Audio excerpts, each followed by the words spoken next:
Hey y'all, and welcome. So I just wanted to pop in here and show you this cool idea I came up with for kind of how to record a multi-mic bass setup all inside of your DAW. So a lot of engineers, myself included, like to have like a bunch of different options for bass cabinet mics to choose from when they're approaching a mix, even though pretty much for the most part, we all just end up using the DI instead. So what if you want to waste your engineers' time by giving them a million options, but you don't want to actually waste your own time setting up a bunch of mics? Well, you can use an impulse response loader to basically fake the sound of a mic on an amp cabinet. Bonus points for not pissing off your condo board president by running your B12 through an 8x10 at 2 a.m. on a Tuesday. Since I'm always a big fan of committing to a sound and sticking to it, my approach when I do this is to actually print all the impulse responses as recorded tracks. That way you can't go back and adjust for your horrible decisions in post. If you'd like to set it up so that it's more adjustable, after the fact, that's also pretty easy to do. I'm just not going to cover it in the scope of this video, but if you're interested in that, feel free to drop it in the comments. All right, with that out of the way, let's get into it. Okay, so we are recording this for the second time now because I accidentally forgot to record my screen the first time, but here we go. Okay, so I'm using Pro Tools here and the AVID Space plugin, but you could probably do this with just about anything. I just like this because most studios have Pro Tools and most studios will also have Space because it comes with the AVID plugin bundle and it will also run off AAX DSP. I am eagerly awaiting all the Reaper users flaming me in the comments for using Pro Tools. So to start this off, you need to basically make a mono aux track. In my case, however, I'm actually going to make a mono routing folder, and you'll see why in a second. And we're just going to call this bass in for now. Feel free to call it whatever the hell you want. So for bass in, what we're going to do is we're going to start off by setting the input to just, wherever your bass is plugged in. For me, it's here. We can double check that. Yep, that's all good. Then for the output, we're actually going to set it to the bass in that we just created. So we're kind of using the folder track in the opposite direction of how it's supposed to be used. So from here, we're going to make 3 aux tracks. You can make however many aux tracks you want. In my case, I'm just making 3 mono, by the way, aux tracks, because that's how many impulse responses I have that I'm going to load and show you for this video. So we're just calling them aux for now, and then we'll change the name. So for starters, the inputs for all of these need to be your bass in. Okay, so we're going to go ahead and change the names of these. In this case, I'm going to call, I cannot type today. I'm going to call it condenser. The second one is going to be room, and then the third one is going to be sub.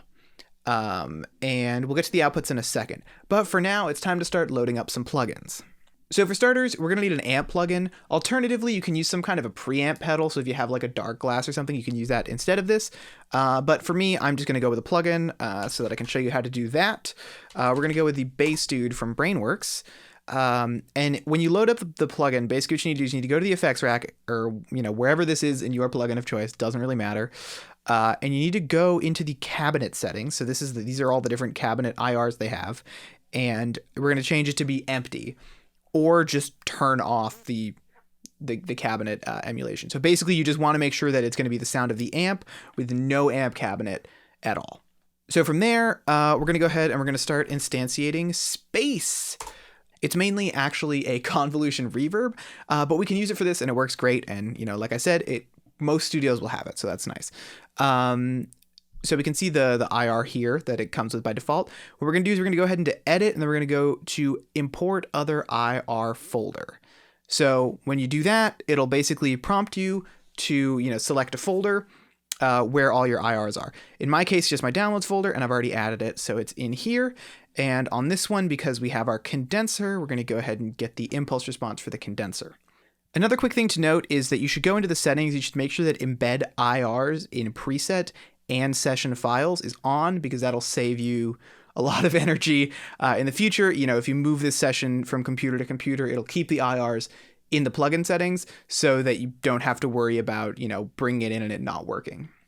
So from here, I'm just going to go ahead and do this exact same thing for the other IRs on the next couple channels, and then I will be right back. Okay, cool. We have all our tracks loaded. Now what we're going to go ahead and do is we're going to set the output of these each to their own audio track. And what that's going to allow us to do is basically record what's coming through these auxes and then, play it back just like any other audio track.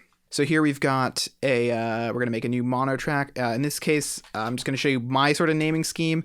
In this case, it's going to be bass amp. Then the next one, the room mic, is going to be bass room. And then the third one is going to be, you guessed it, it's bass sub. Cool, so now I'm going to go ahead and take all of these out of the folder. And I'm also going to make a DI track because I want to also just get the clean DI from my bass. So we're going to go ahead and make this bass DI. Now, what we're going to have to do is, of course, set our input correctly. And then also flip the phase on the DI track. And the reasoning for this is because there's a slight delay in the impulse responses. So what will most likely happen is your bass will be out of phase if you don't do this. So, you know, phase is important, do this. Yeah, so here I'm just going to use EQ 3/7 band and just turn that on. I'm also just going to do a quick and dirty little, you know, get your bass to sound less bad EQ here. This should be good enough. Cool, so now what we do is just go ahead and group all these tracks, and from here it's basically just, you know, exactly like you would set this up if you were in a recording studio. So they're all grouped, and then when we hit the record button, we should, if this all worked properly, be able to see bass coming in on all the tracks. Okay, so something you'll notice if I play here for a second is that some of the tracks are a little quieter than others. So here, I'll show you that.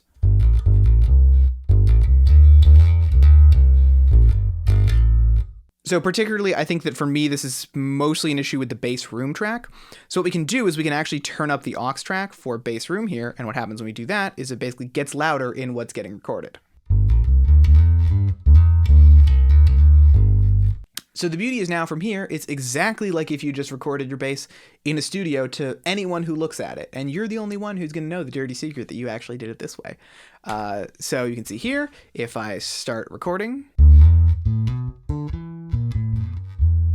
that's pretty much it. I hope you enjoyed the video. Feel free to, you know, like, comment, subscribe, do whatever you will, whatever the YouTube hive mind has you do.